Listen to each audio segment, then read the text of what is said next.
masih bersama kami di Berita Padang. Bagi Anda yang baru saja bergabung, kami hadirkan kembali 3 berita utama pada pagi hari ini.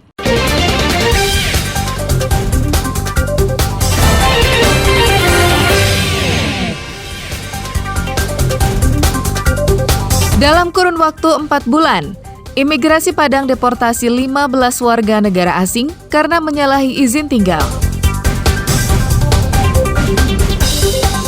Jelang libur Natal dan Tahun Baru, pengurusan paspor di Imigrasi Padang meningkat.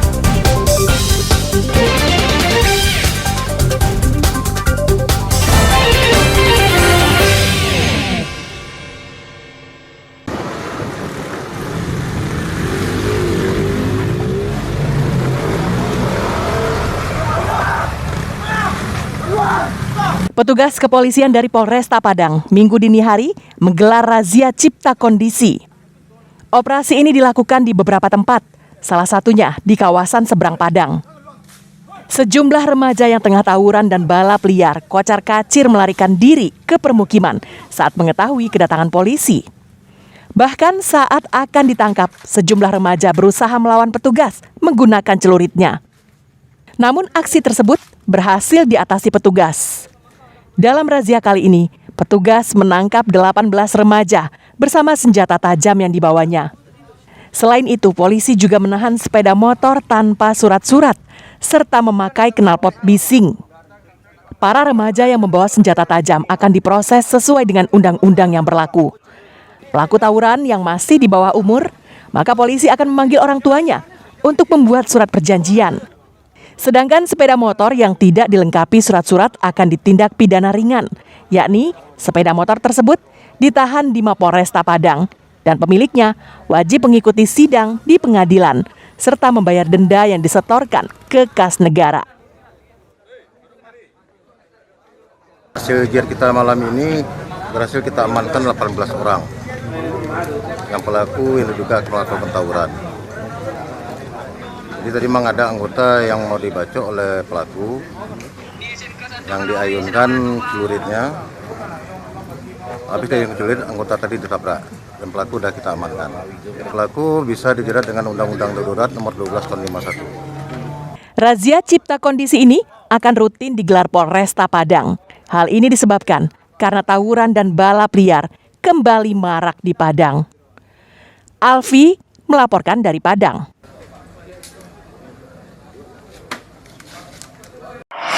Tujuh kurang lah. Iya.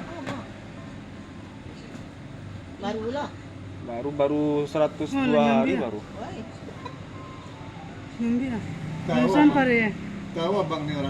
Inilah rekaman kamera pengintai yang memperlihatkan aksi seorang pencuri yang menggasak sebuah telepon genggam.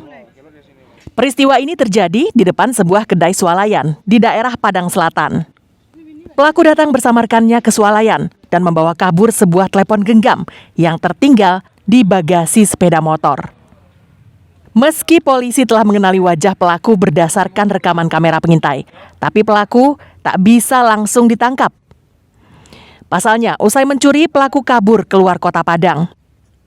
Sabtu malam pekan lalu, polisi mengetahui keberadaan pelaku dan langsung mencokoknya. Polisi juga menyita telepon genggam hasil curian Ricky Surya. Bagi polisi, nama Ricky Surya tak lagi asing. Pasalnya, pengangguran yang berusia 34 tahun ini telah 4 kali keluar masuk penjara gara-gara kasus yang sama. Aksinya 3 bulan yang lalu akan mengantarkan Ricky ke penjara untuk yang kelima kalinya.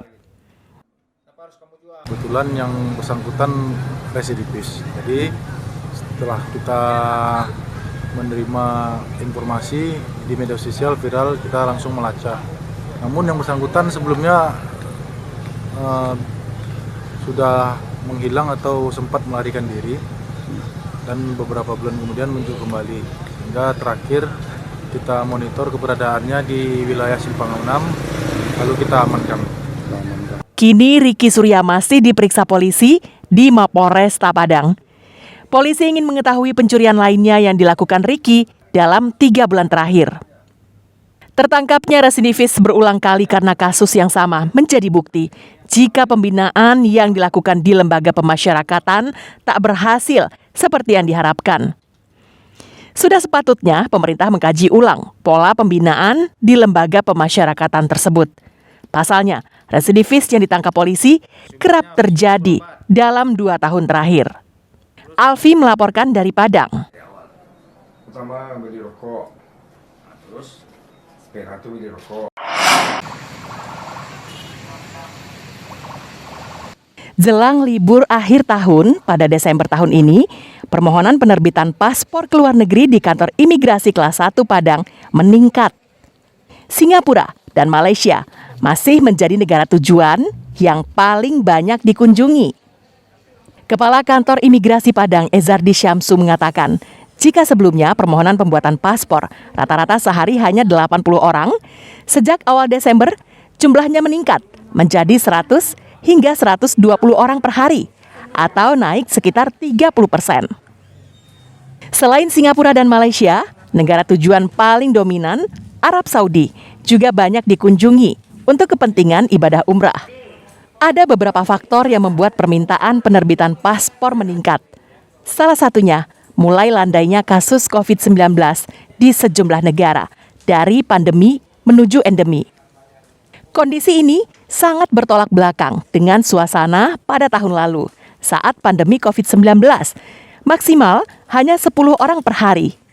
Itu pun hanya dilakukan oleh pegawai swasta atau ASN untuk keperluan dinas.